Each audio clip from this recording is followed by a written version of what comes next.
Hello and welcome to the weekly vmcampos Comic Book Club. I'm your host, vmcampos. This is the podcast where I review a comic book, new or old, from my collection on the following factors: cover art, interior art, plot, and enjoyability of the book on a scale of 1 to 5. And then I tell you to get it or shred it. This week I'm reading Pretty Violent, number 1, published by Image Comics in 2019. For the free video version of the podcast, head on over to patreon.com/vmcampos. So a little background information as usual. This is a comic series that I had seen on the comic shop shelves for a while. It came out back in June 2019, I believe. But I never picked it up. I thought the covers looked pretty cool. They looked pretty violent and funny, but I just never got it. In my recent comic shop visit, it was on the shelf. It seemed to be like a superhero version of I Hate Fairyland, also known as F Fairyland, is a comic from Image by Scotty Young about a violent little kid in a fairy tale world. She's just trying to get back to the real world. She can't quite do it, so a lot of carnage happens. There will be carnage, trying to get back to the real world. So that's what I kind of saw this Pretty Violent comic as, analogous to that, but a superhero book. I finally picked it up. I ended up getting a variant cover, actually, that I'll talk about soon. But that's what I'm reading this week, Pretty Violent. And I noticed that the cover has the book named as Pretty Violent, with lots of swears. But officially the book is simply called Pretty Violent, as per the indicia, and everything else that I saw online. I kind of like it as the longer title, Pretty Violent with lots of swears, but it's officially called Pretty Violent. Alright, let's start with the cover art. So I got the variant cover. This is by Ryan Ottley and Nathan Fairbairn. Ryan Ottley is the artist over at Invincible, another Image comic. So the cover art is pretty funny because it is a realistic style of the main character, Gamma Ray, as she totally eviscerates some sort of creature. She's got a crazed expression, blood literally everywhere, splattered on her face, splattered on her pink hair, on her cool costume, and she's kind of holding the monster's eye stalk. There's bones and guts all over the place. This is a pretty violent cover. The interior art is not this realistic, it is a cartoony style, we'll get to that. But this is the cover that I got, the variant cover. The regular cover by the regular artist, Derek Hunter, is also pretty cool. It's definitely more in the fun, funny style of the rest of the book. Gamma Ray on a pile of dead bodies, laughing uncomfortably, I guess, with her hands covered in blood. But the one I got was the realistic Ottley version, and I like it. I'll give it a 5 out of 5. It's pretty jarring, with all the blood with the stark white, her crazed expression. And the logo of the comic is very cool as well. It looks like a couple of newspaper or magazine cutouts. The word pretty is cut out from some sort of magazine that has a lighthearted tone. And then violent is cut out from another type of magazine that maybe is a true crime type of magazine. It's pink and black and white. Great looking logo. The Image logo is also pink, so I really enjoy this cover. Interior art. We've got Derek Hunter as the artist. Colors, Spencer Holt. The interior art is much more of the cartoony style, sort of like the current style of animation. Some people refer to it as the Adventure Time style or the Steven Universe style. I'm a little bit more old school, so I think of it more as the Spunko style.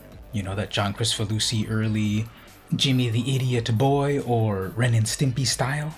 Whatever the style is called, that's what the book is, which is again also reminiscent of the Scotty Young style in his own book. This does still have a mannered, cartoony, goofy style, even when a character is literally ripped in half in front of everyone. Another character is pounded into the ground and guts explode everywhere, so yes, it is extremely violent. Eyeballs popping out of skulls, but it's okay because the eyeballs have little X's on them. I like Gamma Ray's posing when she's battling, when she's bewildered, when she's at the convenience store, when she's got a crazed look, screaming, "Sounds pretty great, right?" It's like an animated cartoon on the page, bright and colorful, glossy paper. I think it works very well. I like the interior art a lot. A lot of great action, cinematic panels. We get a close-up of another hero, and she's basically saying to Gamma, "You fool! Wait, oh no! Hurry, everyone move!" Gamma Ray was trying to kill a creature, but instead it kind of made it explode and send out its lava all over the place. You shouldn't blow up a lava creature, because then everyone gets covered in lava. Excellent horizontal panels, vertical panels, movement. The final reveal is pretty epic. I won't give it away, you gotta check it out yourself. So I like the interior art. I'll give it a 5 out of 5 as well. The plot is also by Derek Hunter. I like that the very first panel is a great action shot of some monster. Some kid is in dire help. Someone screams for help. "She's going to kill that boy!" Gamma Ray shows up, punches out the creature. My hero. Actually, that wasn't just a regular boy, that was Mad Manimal, who then converts into his animal self and kills the creature that everyone thought was first the bad guy. Oh, well, it turns out that Gamma Ray thought she was trying to help, but she ends up being the villain here, when Mad Manimal then goes on a rampage and starts killing innocent bystanders. Mechanics shows up and tries to right some wrongs, thinking that Gamma Ray is the one that's causing the trouble. A lot of mistaken identity and blame to go around. I thought the book did a good job of kind of setting up the character, that Gamma Ray, she wants to be this superhero, but she's not quite doing it right, causing more collateral damage. Everyone turns against her, and it really ticks her off. And yes, there are a lot of swears throughout the book. I thought the plot went along pretty well during the action shots, during the more quiet talking points. Back to action and violence. So I'll give the plot also a 5 out of 5. It was pretty enjoyable to start off the comic, to get a sense of what this world is and the characters. Lastly, the enjoyability of the book, I'll also give it a 5 out of 5. Ooh, this comic got totally perfect 5s on all dimensions, didn't it? I think it earned it, because I like the art, I like the story, the characters, the expressions, the panel layout, the color. The colorization is also very good. It is in this sort of style of what you might find on Cartoon Network and such. There's cell shading with subtle gradients here and there. A lot of detail in the cityscapes, so many windows drawn really well, contrasted with shots where there's simple backgrounds so you can focus on the foreground. So I think the world is fleshed out pretty well, and the characters and their expressions. And so that makes the enjoyability of the book a perfect 5 out of 5 as well. Lastly, should you get it or shred it? Definitely get it, read it, get hyped, and then shred it in a pretty violent response. Not really, leave the comic book alone, just read it and enjoy it. I feel I'm late to the party because the series is already at issue number 8, and here I am going back to start with issue number 1.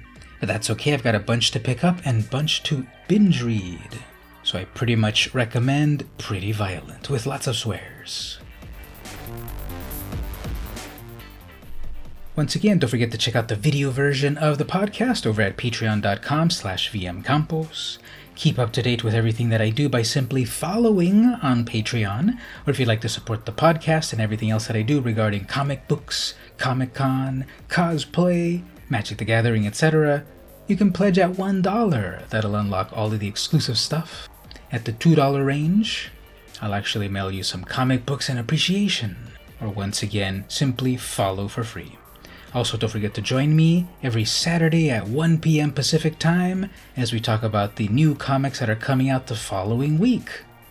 That's over on my YouTube. Just search for vmcampos to subscribe for more comic book content. And I'll see you at the live show every Saturday at 1 p.m. Pacific Time. So this week I read Pretty Violent, number 1, published in 2019 by Image Comics. This has been the weekly VM Campos Comic Book Club, and I'll see you next week.